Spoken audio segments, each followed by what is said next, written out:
Good afternoon, everyone, and welcome to AM Live's Inspiration Theatre. We are now about to begin a retailer and repairer discussion, looking at kind of 2022 in review and prospects for 2023. So perhaps if we can start with, if I just ask each panellist to introduce yourselves and give a brief kind of outline about your business.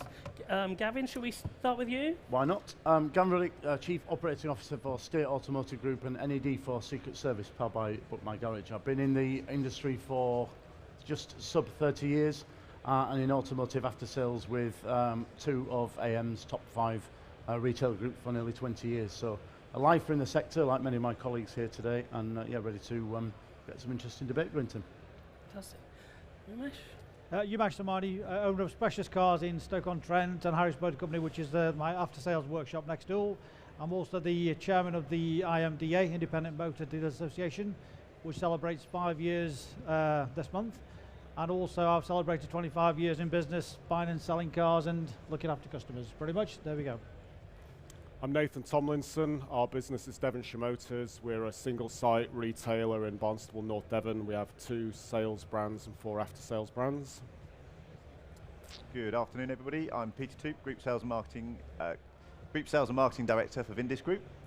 We employ about 750 people across 17 locations around the Cambridge area. We represent Audi, Volkswagen, Bentley, Seat, Cupra, Skoda, and probably a few more I've forgotten. Hi, and I'm John O'Hanlon. I'm Chief Exec of Waylands Automotive. We're based Thames Valley, M4 corridor, 5 Volvo dealers, 2 MG, 2 Kia, and our latest addition is a non-franchise electric hybrid, Waylands E. So a busy little collection. Busy guy. Absolutely. Fantastic. So start a question for you all. How's 2022 panned out for your businesses? Who wants to take that one for the start? I think you would have heard a lot round about 2022 being, it wasn't even a game of 2 halves, it was a game of almost 1 quarter and then 3 quarters. We had 2021 continued strongly into 2022. And then we started feeling the pinch of a lot of what's been going on. And that's had quite a dramatic effect around our business. For Waylands, to personalise it to us, we had completed 3 acquisitions in 2021. We've now completed another 2 in 2022. So some of the challenges we were facing were more internal, and actually how do we build that group and consolidate it and make it more uniform. So that's where a lot of our time has been focused in 2022 and make sure we get the benefits from the hard work that we've done in 21. Okay. I think the thing to keep in mind with 2022 is it's also given us an insight into 2023. So we're running off a more standardised cost base now. Supply chain disruptions kind of become normal. I think the more important question is how does 2023 look in relation to 2022? I think we've had a similar thing in terms of, quarter 1 was really strong, the carryover from 2021, but we are still seeing a real strong new car order bank with those cars starting to come through, which is helping the softening in other areas of the business. I think it's probably so when supply and demand goes in our favour, it's a relatively positive outcome, isn't it? So I think the year's clearly been in our favour where used car GPU's been positive for you guys. New car supply has been delivered the second that they were hitting the businesses, and from an after-sales capacity perspective, clearly we've had some wins there when we've been able to keep our people in. So I think, as you said, Pete, next year is when we've got to get fit for purpose and ready. Take all the lessons we can from this year. Look at technology and how we can start to, people challenges. I think everyone in the room's clearly got challenges with people today. And we constantly talk about the challenge we've got with our people. I know you've got that on the list today to talk about, Tim. How do we energise people? How do we motivate our team? How do we lead all of our teams and keep them inspired and engaged, wanting to work for us? And I think the more we can start to seriously look at blending technology with that model, those 2 things are not mutually exclusive, and we've got to start pushing harder with tech and looking at how that can support the business's challenges that we've got today. So, lots of lessons from 2022. but as long as we face them head on, I'm sure we can gear up in readiness for what's to come. I think as a independent dealer, I think the independent sector doesn't have the benefits of these guys here with a new vehicle supply. So we've got to just fight a little bit stronger to get the used cars back into the businesses really. But yeah, certainly, like most dealers out there, the last couple of years have been very, very good. Started this year, I thought it would go quieter, but as the guys have all said, I think the tailwind still carried on, pushed us all through. And I think now we're feeling the little changes now, with obviously the interest rate changes and the economy.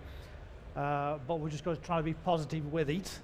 We can't change that. We've got to try and run with it, but we've got to be careful at the same time. We haven't got last couple of years sales out there. Yeah. So John and Peter, you both sort of mentioned then about Q1 of this year seemed to be a continuation of 2021. I mean, I was going to ask, as an industry, are we putting COVID behind us now? Is it in the past, or is it still having a daily effect on the business? I think there's two areas. One, COVID itself. So our smallest branch, Newbury Volvo, has roughly 25, 26 employees, and we lost 8 last month, 5 techs. So you can imagine the issues that put on. Now, being the bigger group, we can move the techs around so we could keep functioning, but it wasn't where we'd be. So I think absolutely it's still there, but I think the bigger picture around some of the issues that you're still having in China with the complete COVID lockdowns is still having an impact around about semiconductors and other components, and that doesn't seem to be going away. We're still feeling that. Looking at one of our brands, we sailed through.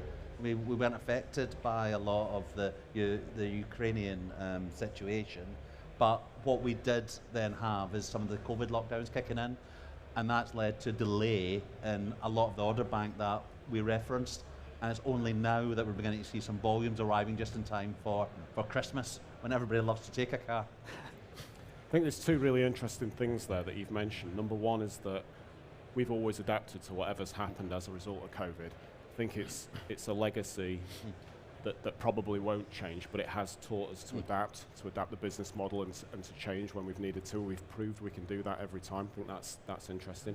The second point was the China situation. The supply chain disruption isn't just about automotive, and it's just it's not localized to the UK and vehicles. That's a bigger picture problem that will take a long time to play out. I think COVID's probably taught us to adapt to what supply chain disruption will bring further down the line. And we've got a few other challenges.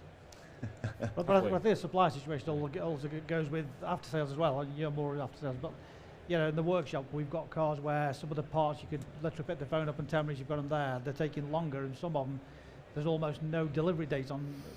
Something like a shock absorber. We're trying to get one for Suzuki last week. Nobody can get one. There's no date. That's a really good point, actually. It's totally impossible to work with that. Yeah. You're trying to explain to the customer that nobody can get one. Well, it's not a shock absorber. Something basic as that. Can't get one. Because we often talk about car sales, don't we? But actually the after-sales disruption has been massive, and the impact of that will go on for a long time as well. All sorts of off-the-road vehicle situations where we can't fulfill reasonable delivery times from parts supply. It's been more challenging in after-sales actually than it has been in sales. I think because you mentioned supply. Historically, 5, 6, 7 years ago, stock order would have been twice a day. VOI would have been next day. What is now 5, 6, 7 days potentially for mainstream parts. So I think what you can't do is clearly say, well, we can't get your part for 7 days. We call it COVID empathy. Immediately we'll contact customers. Oh yeah, we know you're having challenges. We're all facing this together. Now we don't give a shit. We want our car back. Not interested. So I think it's fair to say that empathy's well and truly finished. So you mentioned adapting though. You cannot operate the way we were operating before. You have to adapt. You have to change. And if you are challenging the lean ethos of how you order, how you schedule, how you book in, and how you make best of every opportunity that's in front of you. And how you look after that customer and keep that customer informed. And over-communicate where you've got to. Where previously, what would have been a standard process has to be adopted. I think the message is, are we still feeling it? Physically, to some extent, yes. Emotionally, definitely. So the aspect of the supply, and there's a way we are all managing our people today. the responses that your teams, I hear daily, where we may once upon a time have said that that's not acceptable. Get yourself back in, let's go. Those conversations are taken carefully now, and at every opportunity to make people feel more. And I'm not suggesting that's a bad thing, but we've got to work twice as hard with every person we've got today to make sure that they choose to be with us and not someone else. So there's a supply impact, there's right sizing the business, shifting your focus, and we talked about tech earlier. I was looking at a system this week that was showing our teams where we got vehicles booked in by exception if all of the parts weren't available, that we can move that around, we can contact them early rather than let them down. So there are businesses today who've got a really good excuse to say, well actually, we can't deliver the service experience that we used to do, certainly in after sales, or you can change that focus and paradigm and say, well, no, we just need to find a better way. So I would encourage if any of you aren't looking at finding those new ways and using the tech that can help that, then that's got to be where our focus is today, I think. I think some of the attitudes toward COVID have changed. We've seen it come, people have been scared of it, and now it's actually seen as more of an inconvenience, certainly to the individual and the business. But we've carried on with a lot of the good practices that we picked up during COVID. Some of the deliveries from home, test drives off-site, and some of the things that will stick with us for a long time. It's in many ways it's introduced flexibility, and as a business owner it's also encouraged you to think differently, where probably if that hadn't happened we'd have just carried on doing what we've always done. Yeah, I think we've all had to change and adapt, haven't we, really, to what the market's been doing. So if you don't adapt and change, you get left behind. So you've got to keep changing and evolving every time. I guess some of the legacy of COVID, you talk about kind of flexible working and that sort of thing, is positive. There are some good elements that come out of it.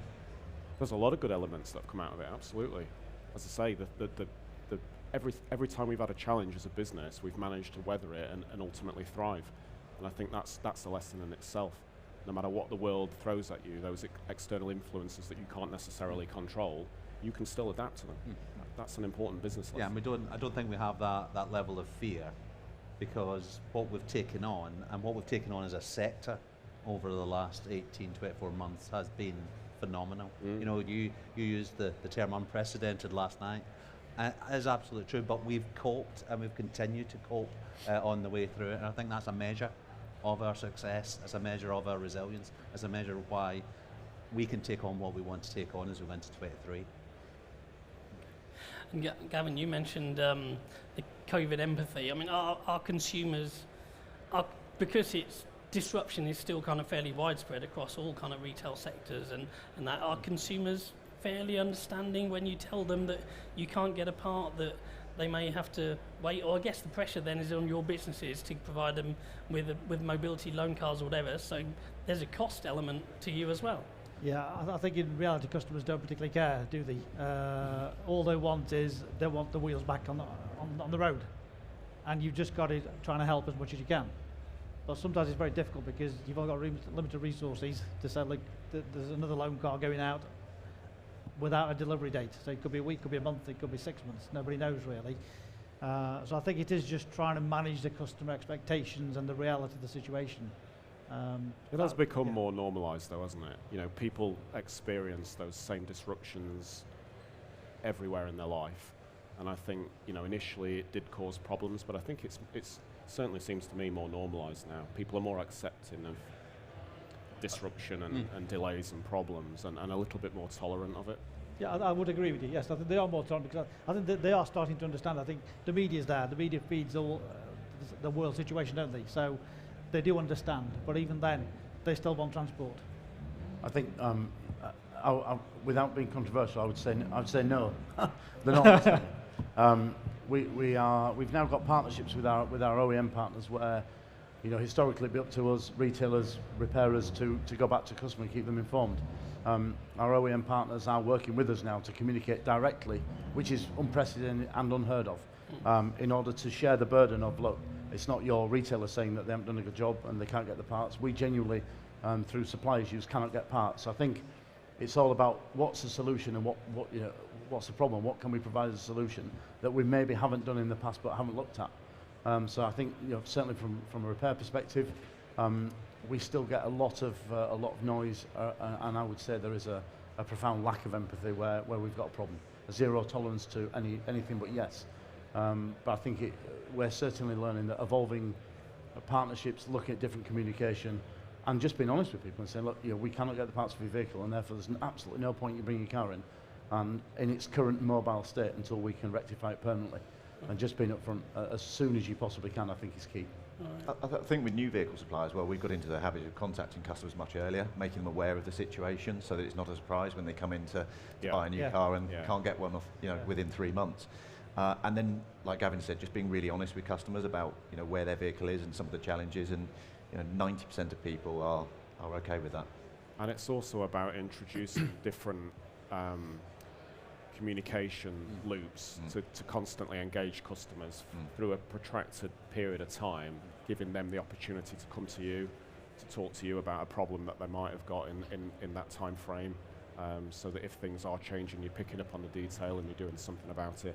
I think automation has played a massive part in making that a softer landing for customers than it otherwise would be, because there's nothing worse than selling a car to a customer and then they've they don't hear from you again. Yeah, we adapted because we had a digital magazine, and a digital magazine of all the information that you would expect to be presented with, or maybe the sales exec didn't present as well.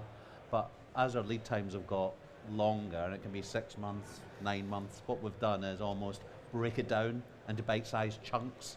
So you're still getting that contact, and whether it's... And it standardises it as well, doesn't it? Standardised, but it's the quality. Yeah. It's rich with video, it's rich with links. So that way you're still getting a contact point all the way along, and you don't feel orphaned that I got all excited about ordering a car, and where is it? When do I get excited again? And in actual fact, if you handle it right, it can make the purchase experience more exciting rather than less exciting. And more profitable.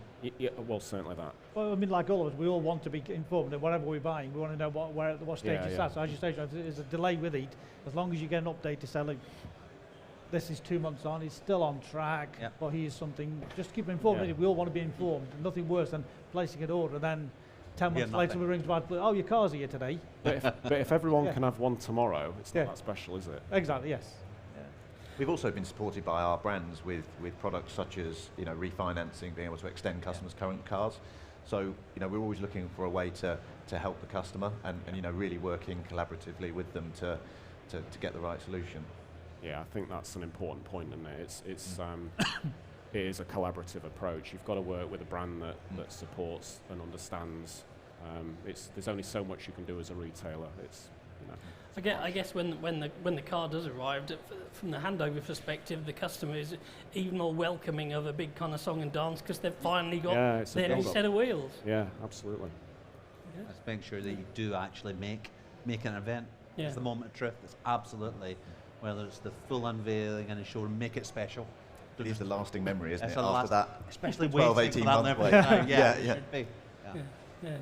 In the used car sector, how have you adapted given the kind of the stock shortages? Have you looked at kind of changing your stock profile and where you're sourcing cars from as well?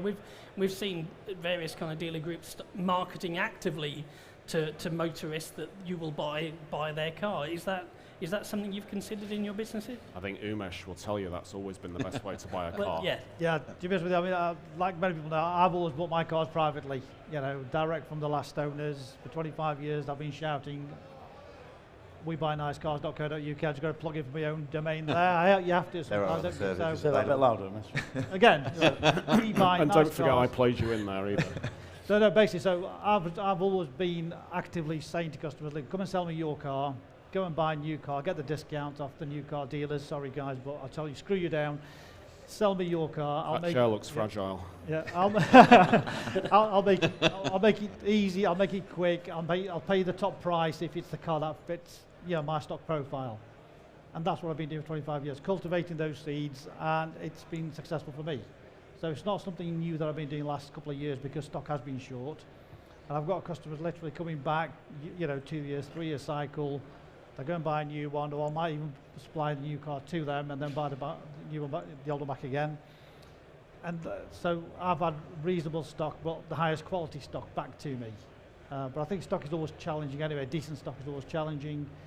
But you've got to look at new ways to get it. I think some of the franchise dealers have had to change and adapt as opposed to just purely relying on part exchange. The point is, if you look at the last 3 years, how many cars have been missing? It's a whole year's worth of sales. Yes. And a lot of franchise dealers, that's our bread and butter. That 1 to 3 later play is what we've done. So it just feels, I don't know why, it just feels like that's old news now. We've had to deal with that sort of over the last 18, 24 months. We've got used to it, and we're finding, we're talking more to our customers about bring your car in, we want your car. Yeah.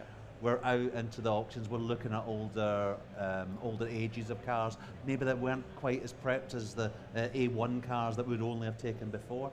So I think we've all had to adapt as retailers to that, but it feels like we've been doing that now for a little. Yeah, absolutely. Yeah. I think, just what you said, but also we are retailing more part exchanges than we ever have before. Sorry if there's anyone from Cox Automotive in the audience. But we're keeping more of those cars internally now, either through the franchise sites or through our used car sites to retain those profit opportunities. Yeah, but and also, as you said before, it's a partnership thing with your vehicle manufacturer as well, because they need to and often do organise themselves well to bring their fleet vehicles back into the dealer network, and that there's a collaborative approach required there as well. When you're selling other marques, how difficult has it been to get your workforce kind of adjusted to that they might be cars that they don't necessarily, because they're outside the brand, they don't necessarily have the expertise in that sector? Is it something that people are comfortable with?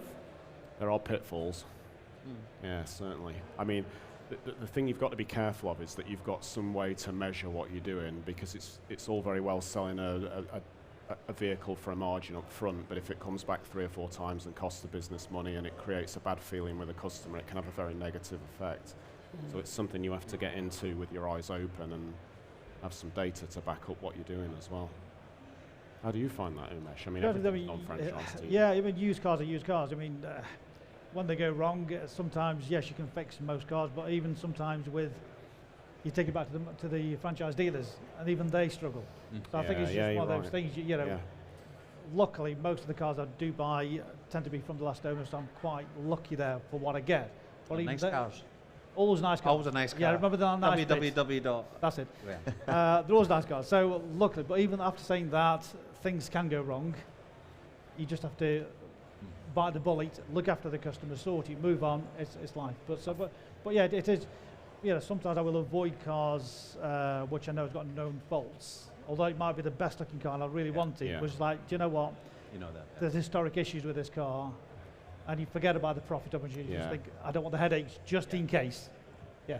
Yeah. But it's always challenging, as we know. So even with franchise cars, you get your own franchise car, and sometimes that you've sold, it's difficult to get to the pinpoint the problem, doesn't it, really? It's just one of those things. I think the thing is as well, it's magnified by scale, isn't it? So where you can hand pick and you can choose every single car personally, and then probably I can too. By the time we get down this end of the line, you guys you don't.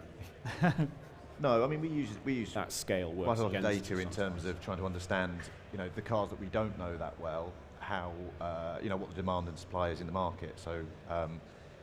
Again, I won't plug anybody's software, but making sure where we don't know the models and the demand inside out, that we're not stocking things that maybe we're going to sit there for 60 or 90 days and not have an inquiry on. Is there a system that does that for you? I'll tell you about it later. Can't share everything, can you? I thought with everything that's been going on in the used car market, the kind of 60, 90-day turn policy wasn't so much of a worry anymore. Oh God, yes. I think right now it is a worry. Yes, things have changed. And I think that is a real point, because you're quite right. We let the reins off when you couldn't replace it.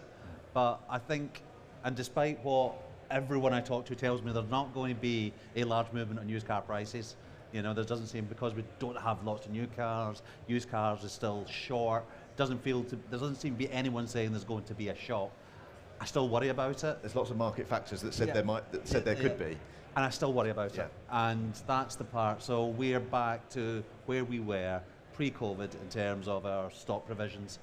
And I think we try to give all our decision makers in the branch, whether that be our used car managers or general managers, if they think it's the right car, great, keep it.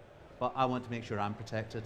So as soon as it hits that 45 days, 60 days, 90 days, then actually we've got the provisions. So I don't think they ever went away. I think we ignored them because it suited us.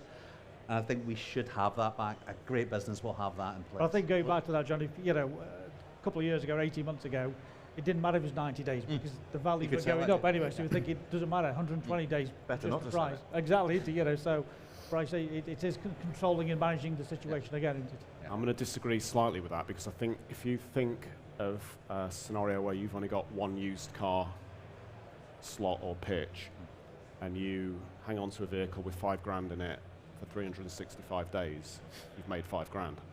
But if you're turning that car at 60 days with 500 quid in it, you've made more profit. So I think I do agree. I think the difference is those assets were appreciating, weren't they? At one yes, point? That was the difference. Yeah. But it feels we're in a different place, I guess. Get back to those basics. Make sure you're doing it. Yeah, the basics count. Absolutely. Good. The basics. Moving on to technology, I'm interested in hearing from you. What technology are you using in the business now that you weren't probably kind of last decade, and what kind of impact has it had on the business? I mean, I'm not necessarily talking about Teams meetings kind of thing, which we still do in our kind of journalism side, but yeah, just kind of support structures and technology that's helping you retail. I think replacing non-skilled labour with automation is one of the key things today and also looking forward. Basic tasks that are repetitive in nature that we get human beings to do today that can be done by automation. So, you know, service reminders, you know, all those online booking systems, all the kind of bits and pieces that other industries do so well with.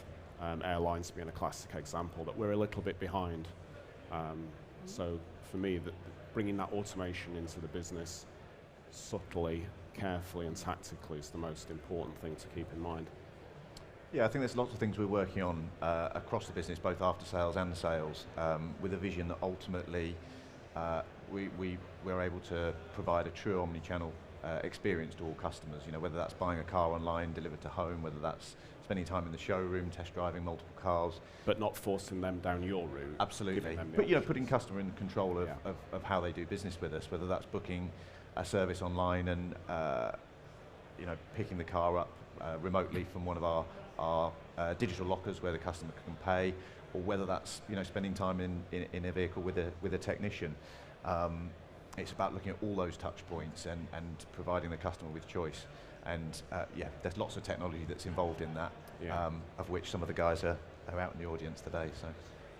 But I feel you put a really nice plug down, and I'm going to take advantage of it, if I may. You may.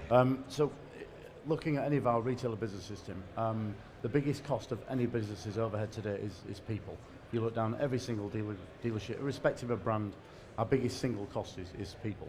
And I think we'd be foolish if we thought we'd done enough. You know, with technology, Peter, we were talking earlier on. I was looking at a couple of dealer colleague sites recently, and they've got a booking form on the website for making a service booking, where they would expect a consumer to go on, fill out a form, and at some point later on, someone will give them a call back, given they've been online in the first place. That's a digital solution, we call that, Gavin. I'd call it something different. So, you know, recognising that, you know, we had an opportunity during the pandemic where people couldn't get in contact with our people because we couldn't be there, and there were solutions available to allow consumers to transact with us whilst our businesses were closed. So I think for me, recognising the opportunity to say, right, if our biggest cost is people, how much of our appointment structure can we take away from someone doing it?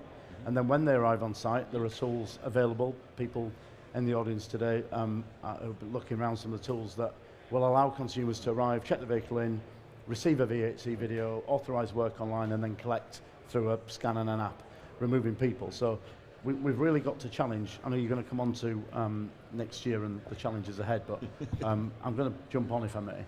Okay. Sorry, Gavin, I think it's also about freeing up our people to do the things that are really skills, you know, that can't be done by in the resource. Yeah, absolutely. You know, if we think about creating a deal today, or stacking a deal as the industry likes to call it, you know, that takes in our business 6 or 7 systems, and a sales manager probably 10 minutes. You know, if a customer wants to look at multiple vehicles, potentially different funders, terms, you could be, you know, well into half an hour plus to stack a deal. Whereas we're moving to a place where a customer can buy online themselves. Actually, that should be done by, you know, that could be done by a system and automation, which then frees up your sales manager to, you know, coach your people. And just before you go on to 23, I think we've got, in terms of new, I was struggling to actually come up with an answer. Yeah, the transactional nature, being able to deal completely online, but I think we've just got better and slicker at everything that we're actually doing. And again, don't forget those simple basics. Actually make sure your digital photography is fantastic. Use your videos. But it's also that, how do you talk? Because forms are dead. And whether it's live chat or whatever you're doing to replace that, then we must be doing. And that's where we've had a lot of success. But I've got to talk about that later. That's my pet. I've got to talk about that on the Cox stand. But actually looking at live chat, for example. See him again later, folks. Yeah. So those are the areas where recognizing that customer need and then meeting it. But that's actually cost me more in terms of our human capital. But it's addressing the need, and it's giving us an opportunity that we can exploit. As Pete said, whether you're blending that or not, I think we talked earlier about, you know, the future dealerships and all the things that we don't want to talk about today that we probably should. It's clear that retailers offer we offer a great experience to consumers today. And our point earlier was we've asked the wrong question, right? It's not, oh well, will dealerships still form a part? It's about blending what consumers want, right? So where we've fallen down in the past is say actually no. We heard on Saturday afternoon a customer come into the showroom who's been in twice and test drive a car, but that's not the same consumer as looking online.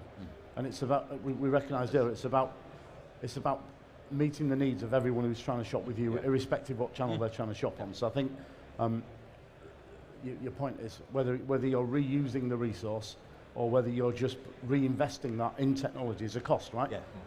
One's fixed and one you can depreciate, and we'll have a day off and won't get COVID and won't get sick. So it's about bringing that together, I think, isn't it? Exactly what you just said. I was going to jump in with that one to say it's treating customers how they want to be treated.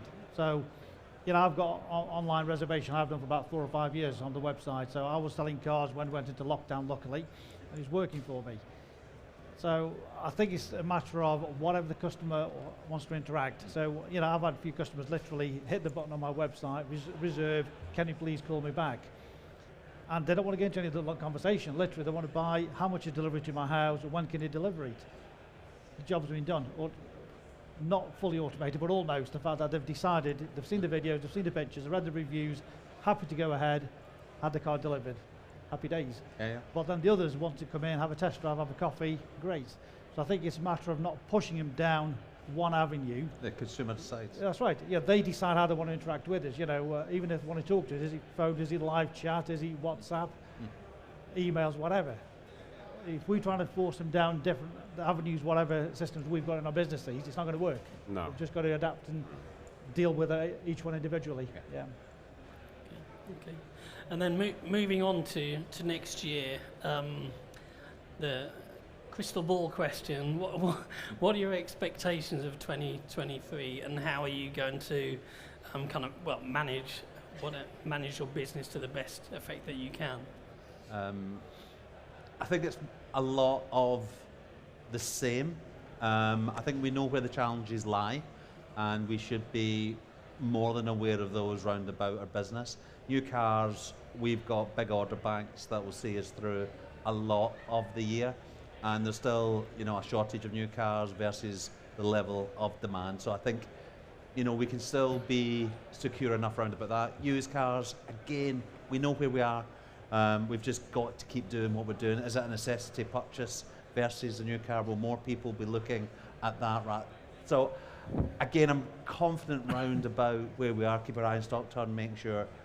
After sales is interesting because we had the benefit last year of a lot of major services as people came out. This year it's been more minor services, so should be more major services again. Well, I'll listen to your point there, John. So next year clearly holds some opportunities. You said we're resilient as an industry, right? We know we are, and we've proved that. So I see a real opportunity for next year, but I do also see a note of caution because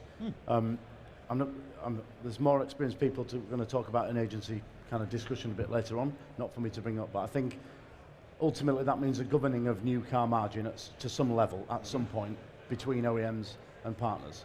Our current financial position for me questions used car GPU. So we've had a great year because we've had 30-40% inflated GPU. Will that last? I suspect with supply and our current economical position, I think that'd be really optimistic to say GPU is not going to maintain where we were before. And then guess what? We look at after sales and go, oh, brilliant. We'll turn around to after sales again. And we've always done that. Whenever new cars wasn't great and used cars were struggling, we look at absorption. But we've got a challenge we've never had before because we've got no segment 1. So if I walked around 3 of our workshops 5-6 years ago across 170 sites, 75% of those vehicles were segment 1. Yeah. So our lifeblood has always been segment 1. So when we need after sales again next year, segment 1's not there.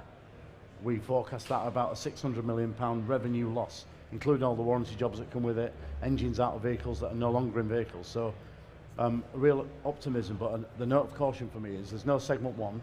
Segment 2 and 3 is where the retailer's absorption value comes from, right? Yeah, that's where we should be looking at penetration, but we should have been looking at the level of penetration. Great businesses do penetrate into segment 2 and 3. You've got to have a great EVHC, so every car that is coming in is getting sold, the work is appropriate. Yes. So there's still that opportunity around and about, and maybe it's because we're looking at growing brands. So my car, even though the overall car park's down, my car parks, looking at Kia, looking at MG, looking at Volvo, are all going to grow again. And that's where I get more of my sense of confidence.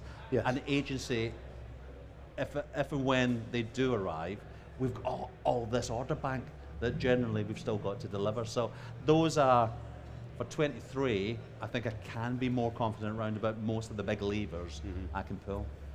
John, the park's still there, right? I was just sat where we were sat in the AM lounge right in front of marketing delivery stand and looking at the flash. I know the guys do a great job over there. I've worked with them for years. They did a great job at their service reminder suite and reminding people about their MOTs. But my point is that we can't remind the people we don't know about. Yes. So we've had no segment 1. That's been our lifeblood. The reminder strategies work when you know who they are. Segment 2 and 3, we don't know who they are.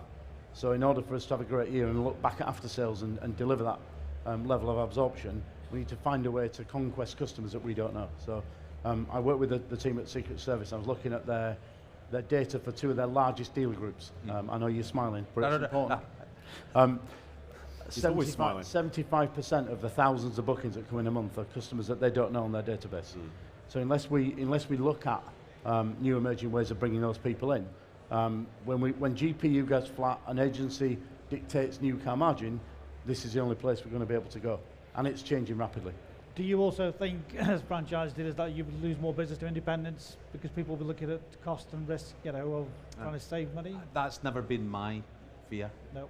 I think we should be able to go toe to toe with whether it be supermarkets, whether it be independents, whether it be some of the digital online retailers. I don't fear that. We've got to have great cars at great prices in a great environment, and that's how we run the business. So yes, people will always come and find you and they'll always buy cars, but actually if you want to buy a Volvo, an MG or a Kia in my area, you'll be coming to me, and I'll make sure that as much as possible we will dominate our local areas.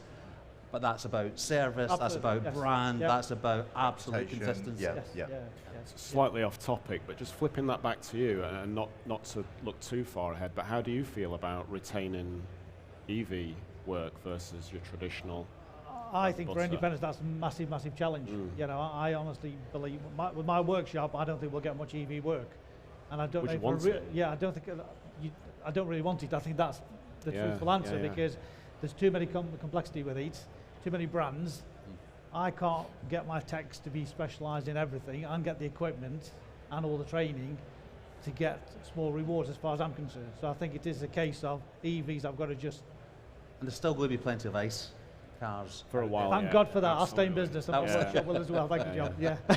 But I think keep selling all the ice. That's fine. Yeah. coming back to 2023 and what does it look like, I think the mistake is to imagine it to be too far ahead and too different to what 2022 is really. We're going to be dealing with the same supply chain scenarios. We're going to be dealing, broadly speaking, with a similar used car scenario. So I think the sales and gross looks more or less exactly the same.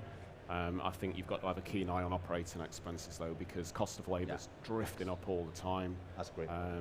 You know, I've been quite public about our energy situation and the need to manage that differently.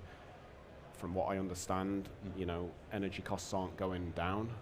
They've softened a bit recently, but ultimately they're only ever going to go upwards. So there's lots of areas to look at in terms of operating expenses to make sure that we're still working off a sensible cost base. And I think to a degree everything else takes care of itself.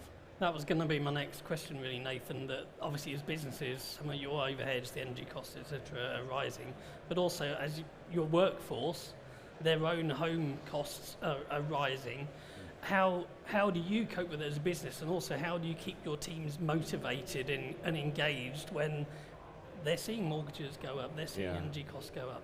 We pay them more, Tim. I think On to the next. I think with that, I think that the staff, I mean, I've had a conversation with the staff. I mean, I think the staff also understand the business has got big overheads all of a sudden. So yeah, they've got the mortgages going up, but I've also got my electric bill, gas bill going up for the heating for the workshops and so forth. So, you know, I've had the conversations the last few weeks with them, and they understand that I can't just chuck extra money at them because I've got to get it from somewhere. So With that, you know, so that's the challenge, isn't it? It's trying to balance, because all of a sudden you can't start putting retail prices up for customers for service and repairs or selling cars or whatever. It doesn't happen, you know. So I think most do understand the situation, and it's trying to manage it in a business way, really. I think it's also about communicating with the teams. You know, we've got lots and lots of exciting projects on the go, and you know, by talking to the teams about what we're doing, you know, they're really engaged and really excited about the future. And whilst there's some choppy waters potentially to navigate over the coming months, you know, people are really excited to the things that are coming. So that's been really important, and you know, and on a one-to-one basis as well, giving everyone an opportunity to talk about any concerns they've got as well. But Gavin, you mentioned the importance of people, and communication's never been so easy, where we still do it. You know, we still do a hard copy magazine going out to the staff, but we can do video. We still do I nearly said Ridgeway roadshows, there's a blast from the past. We still do our Waylands roadshows on the way round. And the latest one was based around our engagement survey, which again was a great result, but it's actually going out and feeding back. Here's what you said. I know you didn't believe it was me responding to every single one of those, but I did. And here's where we compare to everyone else. So that, again, is more important than ever. Just up because we might have came back off a little bit after getting so good at it during COVID. Just make sure we do those basics. John, we mentioned earlier on that within our sector today, clearly, finding the best people to do the best jobs is a challenge when you look at some of the retailers and what they're paying out of our sector for what one might argue is a relatively seamless job to learn versus some of the complexity of our sector. So I think we've got to be seen to be doing everything we possibly can and be more diverse in the way that we treat you know, and deal with our teams. We've just done exactly as John said. We've done roadshows around all of our 60 sites in the UK, listening to the team, listening to the pulse survey feedback, implemented things like, you know, real living wage employers, so we don't have anyone on minimum wage as a minimum standard. And I know there's a cost to that, but there truly isn't when you see the engagement in the people that you get back. Cash health plans, you know, the small things make a big difference to the administration teams we've got. You know, claiming back your eye test, claiming back perk vouchers, all the things that we probably might overlook and mean a great deal to them. So you mentioned communicating. Just look at what you offer your team and every single person in the business. Not the best master tech you've got, not the best sales exec you've got, but every single person in the team. Look at what you offer them and and decide whether you feel like it's enough. I think it's a really good. It's not, is it? I think it's a really good point, Gavin. Yeah. We've looked at this recently, and there are so many different things that we offer that you kind of forget about. Whether it's flu vaccinations, Talk about them or regularly. eye tests that people join the business and they don't actually know about them. So we've recently produced a guide that has all of the perks and things that we offer, which has been really Marketing well to your employees as well as your customers. Yeah. I agree. But also your point's valid. We typically underpay people, if we're honest. For the complexity, for the time commitment, for all that they do, for all that they have to do, we grossly underpay. This isn't being recorded, is it? You realise you're saying this. It's changing. It's an industry-wide problem. Yeah. We're going. It's any one of us will struggle to find a general manager, a technician, a valeter in almost any role. And don't forget the little folksy things. Yeah, I still do birthday cards. And we've had a 5th birthday as well. Waylands was, I think it was only a couple of days of IMDA. Yes. Yeah, it was. And Congratulations on that, John. Thank you. Bye, we survived. But it was cake went round to every site. A Waylands birthday card went out, but also had a little voucher in there, and that was thank you. But we didn't try to be clever round about how many years you've been with us. It was everybody, because you're all part of the family, and that's, I guess, part of the key.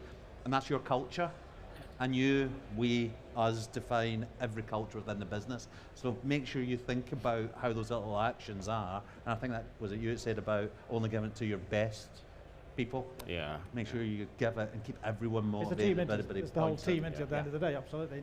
Yeah. There's got to be some profit sacrifice over the coming years in respect of the decreasing talent pool. Yes. I mean, the value those people I have. don't think there'll be a dealer in the room that hasn't had to pay more for their techs today, and there's that general inflation. But actually, we do. These are the people that make the money for the business. We've got to reward them. We've got to look. Pay increments are absolutely back. Finding some way of helping with the cost of living is back, and we've got to find a way of doing that. Despite the fact you're right, energy prices going up, rents will go up because a lot of our rents and our leases are tied to inflation increases. And inflation's never been so high. So there's a lot going on, and that was a great point, Nathan. Plus also finding those people in the first place. I think Yeah. that's more challenging as well, as really trying to entice them to come to you. Yeah. There'll be two choices ultimately. You'll either have to accept a less profitable business with people working in it, or you'll have no business at all. You can't do the job yourself, I'll can have you? choice A, please. Well, Umesh and I probably can, but you guys have got no chance. I think I'd be more worried if I were you than me. I'm conscious we're going to run slightly over, but I would like to take a couple of questions from the audience, if that's okay. By all means, if you have a question for our panellists, stick your hand up and we should be able to get a microphone to you. Anyone with any questions? It's a fun part. They're all shy, aren't Thank they? you, let's thank all that's of you. great. Jackie? Got a question. Could we have a microphone down the front, please? You don't need a microphone, Jackie. This is one for you, I reckon. The lady there, thank you. Hi, thanks. Just on the diversity point that you all mentioned and not paying correctly and blah, blah, blah. So when are we going to see, and I'm very lucky that I did do a little talky bit earlier on, but how are we going to see more women doing the jobs that you guys do? Why aren't you here then? Invite me. I don't work for a retailer. Go on. No, but just in retail, no, I agree. actually representing retailers, it'd be really good for us all to see. So I think the ask back is how can we do that in your businesses? I think ESG as a whole for every business in our sector has never been at the forefront of every meeting that we have as much as it is today. And it starts with our Academy of the Future, doesn't it? We've just literally launched our academy for our future managers and our future technicians and future engineering roles. And we've got a split cohort, and if 25% of them aren't female, we're not going to run the program.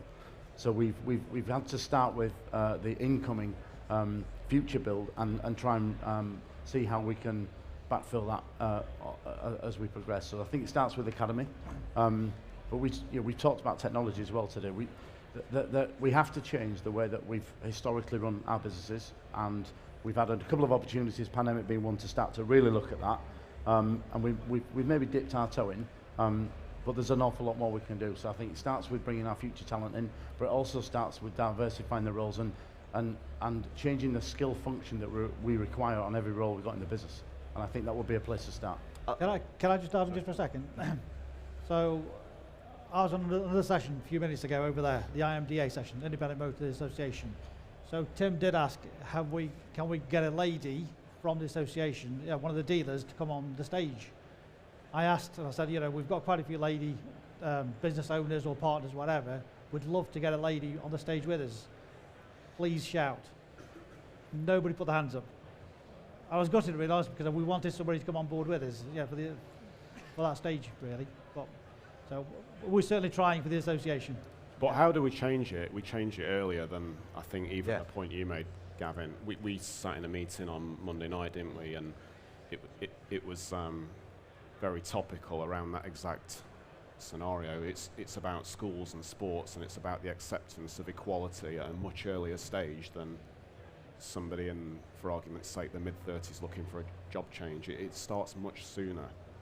You're right, Nathan. It's not like we get 50-50 applications, but it's only, we only employ 10% of women. It's about attracting people and potentially changing roles to be, more attractive for people, getting in earlier. It's, at the recruitment point, it's too late at that point. And I actually think that change is well underway now anyway. I think it's gaining traction. You'll probably be familiar with Julia Muir and the work she does with the 30%. Yeah, absolutely. I think it's something that's happening. Yeah, I mean, we're members of Julia's 30% club, whereby 20, 30% of your senior management team, we're already there.